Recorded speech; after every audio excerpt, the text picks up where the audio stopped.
Good morning class. आज हम आयनिक और इलेक्ट्रिक बॉन्ड के बारे में पढ़ेंगे। सबसे पहले हम ये समझने की कोशिश करेंगे कि आयनिक बॉन्ड क्या होता है या इलेक्ट्रोवैलेंट बॉन्ड क्या होता है। Ionic bond means the bond which is formed between the attraction of two oppositely charged ions. दो अपोजिटली चार्ज आयंस के बीच में जो अट्रैक्शन है उसकी वजह से जो बॉन्ड बना है that is called ionic bond. अब the question is that how ions are formed. Ions कैसे बनते हैं? आयंस बनते हैं बाय द कंप्लीट डोनेशन और complete acceptance of the electrons. Electrons का कंप्लीट एक्सेप्टेंस हो या कंप्लीट डोनेशन हो, that helps in the formation of ions.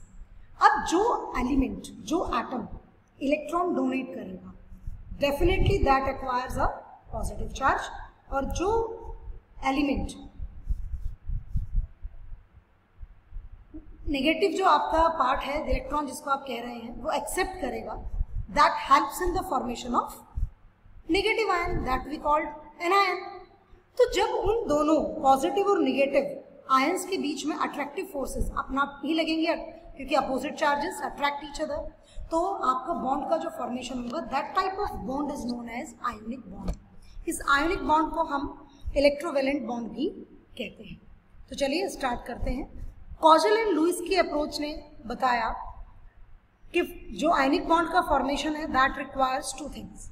One, the ease of the formation of positive and negative ion from the respective neutral atom, and second, the arrangement of positive and negative ions in the solid, that is the lattice of the crystalline compound. अब what is a crystalline compound and what is lattice, इस चीज को भी समझना है।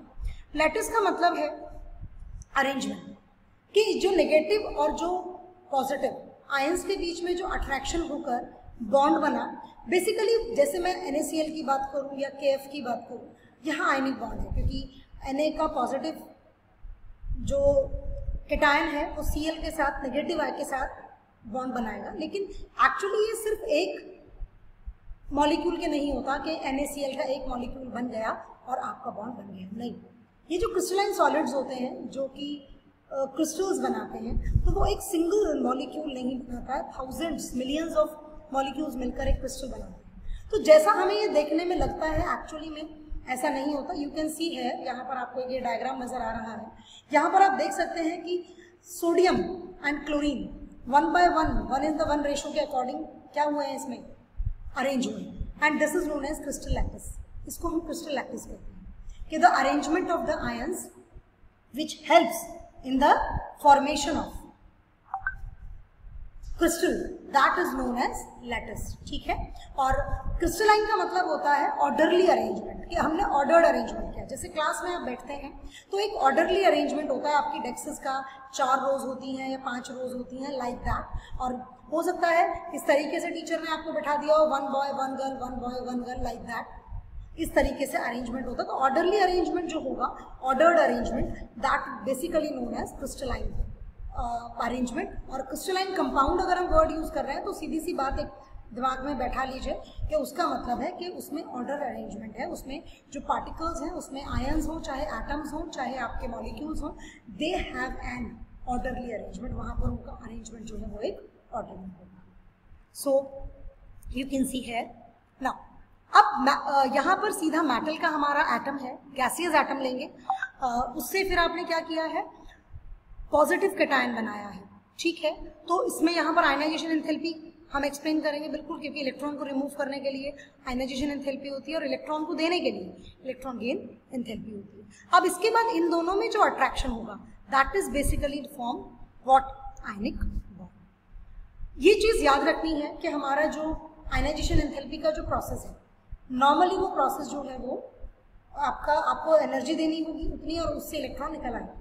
लेकिन जब आप किसी भी गैसियस एटम को इलेक्ट्रॉन देते हैं तो इलेक्ट्रॉन देने से जो प्रोसेस है वो कुछ भी हो सकता है।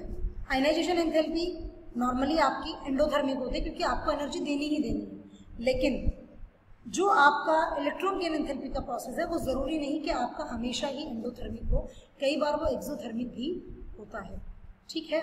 लेकिन इलेक्ट्रॉन एफिनिटी की अगर मैं बात करूंगी तो वो मोस्टली नेगेटिव ही।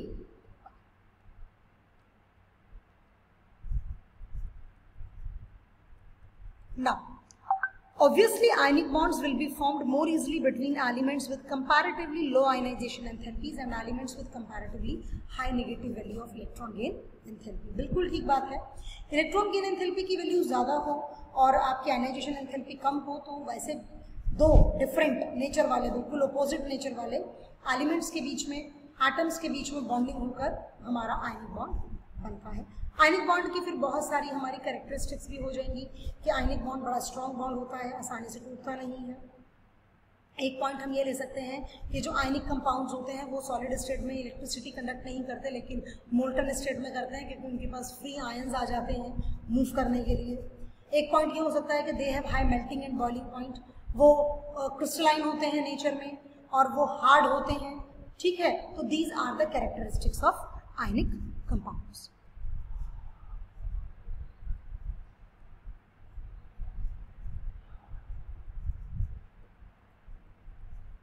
यहीं पर हम एक टर्म और ऐड करेंगे, दैट इज लैटिस एंथैल्पी। यहीं पर मैं ये ऐड करूंगी कि लैटिस एंथैल्पी क्या है। लैटिस एंथैल्पी का मतलब है बेटा कि अगर हम 1 मोल ऑफ हमें कोई भी सॉलिड सब्सटेंस दिया है और उसका एक एक एटम हम अलग करना चाहते हैं, we want to completely separate 1 mole of ionic compound gaseous constituents में, तो उस पूरे प्रोसेस में जितनी एनर्जी यूटिलाइज होगी that energy is known as lattice enthalpy. So you must remember this point, क्योंकि ये जो छोटी छोटी डेफिनेशंस हैं ये जब हम इनके रीजनिंग समझाते हैं तो वहाँ पर मैटर करती हैं। जैसे एंथैल्पी ऑफ एटमाइजेशन क्या है, आयनाइजेशन एंथैल्पी क्या है, तो आपके दिमाग में ये बातें क्लियर होनी चाहिए। तो आई थिंक आपको लैटिस एंथैल्पी समझ आई होगी कि लैटिस एंथैल्पी का मतलब क्या है। कि लैटिस एंथैल्पी का मतलब है कि 1 mole of a solid ionic compound को गैसियस कंस्टिट्यूएंट में सेपरेट करने के लिए जितनी अमाउंट ऑफ एनर्जी हमें चाहिए, that is known as lattice enthalpy. So this is for today, thank you and have a good day.